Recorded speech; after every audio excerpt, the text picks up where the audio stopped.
Olá, meus queridos alunos, e aí, como é que vocês estão? Tudo bem? Eu estou bem, sim, graças a Deus. Sejam todos muito bem-vindos ao nosso canal da Autoescola. Não esquece de se inscrever no canal, não esquece também de ativar o sininho para você poder receber todos os novos vídeos. Então, eu tô chegando para vocês com mais um vídeo das questões da prova teórica do mês de dezembro do ano de 2020. 3 motoristas cometeram nos últimos 12 meses as seguintes infrações. Motorista 1, uma infração leve, uma média e uma gravíssima. Então, são 3 mais 4 mais 7, que vai dar 14. O motorista 2, 2 infrações graves e uma média. Então, 5 mais 5, 10. 10 com 4, 14 também. E o motorista 3, 2 infrações médias, ou seja, 4 mais 4, 8, e 2 leve. 3 mais 3, 6, 8 mais 6, 14 também. Então, neste caso, nessa situação, os 3 motoristas somaram, cada um deles, respectivamente, 14 pontos. 14 pontos motorista 1, 14 pontos motorista 2, 14 pontos motorista 3. Vocês precisam saber, vocês precisam decorar que infração gravíssima é 7 pontos, infração grave 5 pontos, infração média é 4, infração leve é 3. Gravíssima 7, grave 5, média 4, leve 3. Lembrando ainda e aproveitando que o condutor ele vai ter a carteira dele suspensa quando, no período de 12 meses, ele atingir a marca de 20 pontos, tá? Não confundam com 21 da prova teórica. Toda vez que o condutor, com a sua CNH definitiva, atingir a marca de 20 pontos, ele vai sim ser suspenso, vai ter que cumprir o curso de reciclagem, né, de 30 horas aula, para depois pegar novamente a sua habilitação, a mesma que ele entregou. Quando o condutor ultrapassar outro veículo pelo acostamento em interseções, passagens de nível, terá como punição. O que é interseção? Cruzamento, esquina. O que é passagem de nível? Quando tem a junção de uma interseção, de um cruzamento convencional, com uma passagem de nível, ou seja, com uma linha de trem, Então, nesse caso, vai gerar apenas multa, porque não tem nada de errado nem com o condutor, nem com o veículo, então é apenas multa. Quando o condutor deixar de guardar distância lateral e frontal entre o seu veículo e os demais, terá como punição multa também. Por que multa? Porque ele teve uma atitude errada. Mas não tem nada de errado, nem nada para arrumar com o veículo e nem nada para arrumar ou para consertar com o condutor. Então, nada de errado com o veículo, nada de errado com o condutor, vai ser apenas multa, como, por exemplo, avançar o sinal vermelho de parada obrigatória. É apenas multa também. A figura abaixo representa 2 veículos efetuando paradas rápidas para desembarque de passageiros, num trecho de rua onde não existe sinalização de regulamentação de estacionamento. Então, aqui o que vocês têm que analisar? Primeiro, vocês têm que analisar as setinhas no capô do carro. Por quê? Porque elas estão indicando a que direção esses carros estão indo. Outro fator que vocês têm que levar em consideração são as setinhas da pista. Qual é a direção dessa pista? Então, levando em consideração esses 2 itens, nós podemos perceber que o carro 1 está estacionado, está parado, fez uma parada rápida na contramão. Então, ele vai cometer uma infração sim.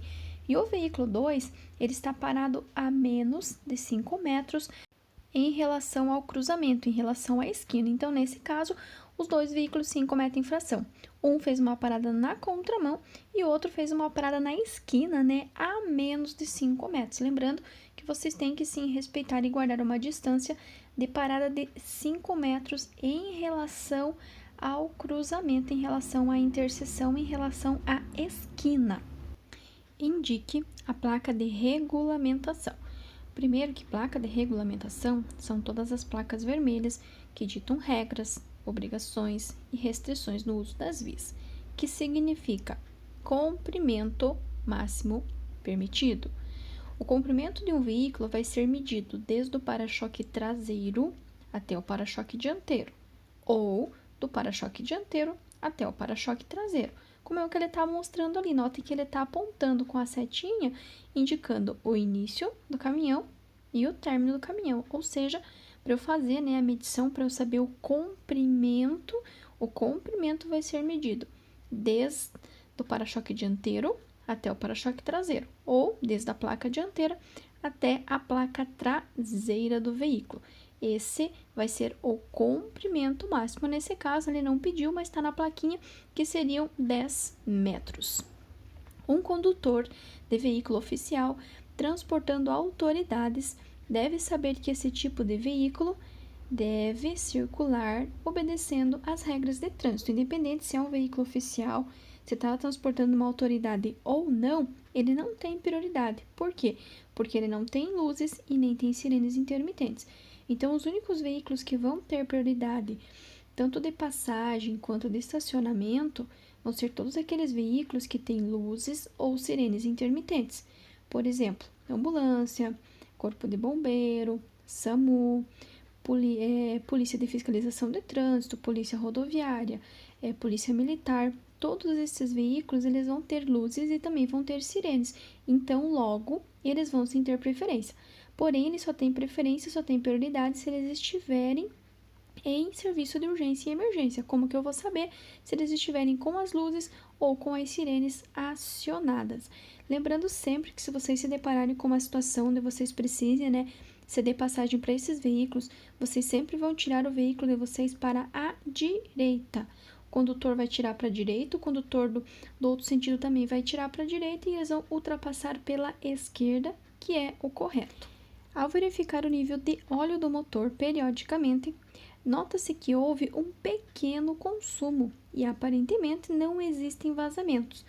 Logo, devemos entender que, em algumas marcas, isso é normal, pois até o próprio fabricante do veículo especifica no manual um pequeno consumo por quilômetro rodado. Afinal de contas, o óleo do motor ele está em processo de queima. Ele está lubrificando, ele está aquecendo e resfriando diversas vezes. Então, essa queima que ele vai ter, algo um pouco, bem mínima coisa, é comum de acontecer, de sumir, tá? Mas é pouquíssimo mesmo. É uma coisa bem sutil. Sem exagero, não é ao ponto de chegar no posto de combustível e quer completar o combustível. Não, quero completar o óleo. Não, não é por aí. É mesmo alguma coisa bem pouquinha mesmo e que você vai notar, né? Depois de rodar uma grande quilometragem com o veículo, aí que você vai notar que vai dar esta pequena diferença. Então, sim, é normal. Afinal, ele está queimando, ele está lubrificando e vai ser comum, vai ser normal, pois até o próprio fabricante desse veículo especifica no manual um pequeno consumo por quilômetro rodado. Pequeníssimo mesmo, bem pouca coisa, algo bem sutil. Não vai sumir lá meio litro de óleo do nada, tá? É pouquinho mesmo. O plantio de vegetação nas vias de trânsito deve guiar-se por certos critérios. Ou seja, tem que ter vegetação? Tem que, com certeza. Mas essa vegetação não pode prejudicar a circulação dos usuários das vias e nem afetar a visibilidade. Portanto, permitir a livre circulação de veículos, pedestres, com a plena visualização dos elementos de sinalização. Tanto que em algumas rodovias, às vezes, a vegetação acaba encobrindo, né, algumas placas por falta aí de uma correta arborização, de uma correta manutenção. Então, se cair essa questão com relação ao plantio de vegetação nas vias de trânsito, deve guiar-se por certos critérios, que vão ser permitir a livre circulação de veículos, pedestres, com a plena visualização dos elementos de sinalização. Todo condutor, além de conhecer a legislação de trânsito, deve preparar-se para conduzir veículos com segurança, conforme preceitos da direção defensiva. Lembrem-se sempre que direção defensiva é uma direção preventiva. São atitudes antecipadas que vocês irão tomar para evitar que um acidente aconteça. Sendo assim, indica a imperícia do condutor. O que é imperícia? Imperícia é falta de técnica, falta de habilidade, algo que eu ainda não sei fazer ou não sei fazer corretamente. Então, neste caso, um acidente causado pela falta de habilidade do condutor. Por exemplo, o condutor não previu a distância correta de frenagem e acabou batendo na traseira de outro veículo. Isso é falta de habilidade, isso é imperícia. Por quê? Porque ele ainda não tem o conhecimento total do seu veículo para saber o quanta força ele deveria ter colocado no pedal do freio, a fim de que parasse, né, sem acabar encostando na traseira do outro veículo. Outra questão: no acidente ocasionado pelo desrespeito à sinalização, pode-se afirmar que houve imprudência. Eu sou imprudente quando eu acabo ultrapassando o limite de velocidade, quando eu esqueço ou deixo de colocar o cinto porque eu vou ali pertinho, ou então quando eu desrespeito a sinalização que era de 80, eu passei a 90. Então isso é imprudência da minha parte, tá? Lembrando que as 3 principais causas de acidente vão ser a imprudência, a negligência e a imperícia. 95% dos acidentes são ocasionados por falhas humanas, que estão divididos nesses 3 itens: imprudência, negligência e imperícia. Então, nós já vimos que a imperícia é a falta de habilidade do condutor, que a imprudência é o desrespeito à sinalização. Já o condutor negligente é aquele que age com total falta de descaso, com total falta de respeito, com total falta de cuidado, tanto consigo quanto seu veículo, quanto com os demais usuários das vias. Então, as 3 principais causas de acidente: imperícia, imprudência e negligência. Ou na ordem, né? Imprudência, negligência e imperícia. Quais as alternativas abaixo não fazem parte das condições adversas da via? O que é a condição adversa da via? São todas as coisas relacionadas com o chão, com o piso. Via é o espaço, é o chão, aonde circulam pessoas, veículos ou animais. Então, a via, o chão ou asfalto não faz chuva, não faz neblina, não faz neve e não tem horário de chegada, certo? Então, ele está pedindo a alternativa que não faz parte. Estaria correto se fosse a pergunta de baixo. Das alternativas abaixo, quais estão relacionadas com as condições adversas da via? Tipo de pavimento e acostamento. Poderia ser uma falta de sinalização, poderia ser a falta de uma lombada e assim por diante. Ou a falta de arborização, de manutenção, né, da vegetação que fica ali nas vias. Então, aí sim seriam condições adversas da via. Poderia ser um buraco, poderia ser a falta de um acostamento, tá? Então, lembrem que via é o chão, é o piso, é o espaço por onde circulam pessoas, veículos ou animais. E as condições adversas dela vão ser todos os defeitos, tudo que está relacionado com o chão, tá? Então, o tipo de pavimento, o acostamento, um buraco, uma falta de sinalização. Não confundam com trânsito, porque é muito parecido. Por quê? Porque trânsito é o que circula sobre a via. Via é o chão, é o piso, certo? E o que circula sobre a via vai ser chamado de trânsito.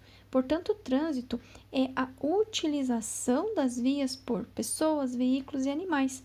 Então, o ato ou efeito de eu andar sobre a via, aí sim é chamado de trânsito.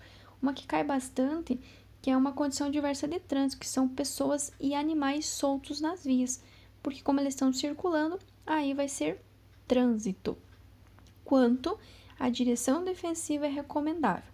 Reforçando, direção defensiva é uma direção preventiva, são atos, atitudes e ações que vocês vão tomar para evitar que um acidente aconteça. Então, neste caso, evitar frear bruscamente ao perceber que está passando sobre um buraco. Também evitar de frear quando passar sobre poças de água, para não ter o efeito de aquaplanagem, tá? Evitar de usar o freio bruscamente, para também amenizar o consumo de combustível. Tanto frenagens bruscas quanto arrancadas bruscas, eles vão aumentar o consumo de combustível, que também vai aumentar a poluição, tá? Então, com relação à direção defensiva, é recomendável evitar frear bruscamente ao perceber que está passando sobre um buraco. Evitar de usar o freio quando estiver passando sobre poças de água, para evitar que você acabe tendo aí o efeito da aquaplanagem, que é a perda de contato dos pneus com o solo devido a uma pequena camada de água sobre o pavimento. E se caso isso acontecer, vocês vão tirar a pressão do pedal do acelerador e vão fazer um leve movimento na direção até sentir que vocês tomaram novamente a aderência dos pneus do veículo de vocês. O meu muito obrigado do fundo do coração a todos vocês que estão assistindo os vídeos. Reforço, não esquece de se inscrever no canal, de ativar o sininho se esse canal está sendo útil para você, compartilha ele com todas as pessoas que você sabe que também estão precisando. O meu muito obrigado de coração, desejo bons estudos para vocês, que Deus possa abençoar grande e poderosamente a vida de vocês e até o nosso próximo vídeo.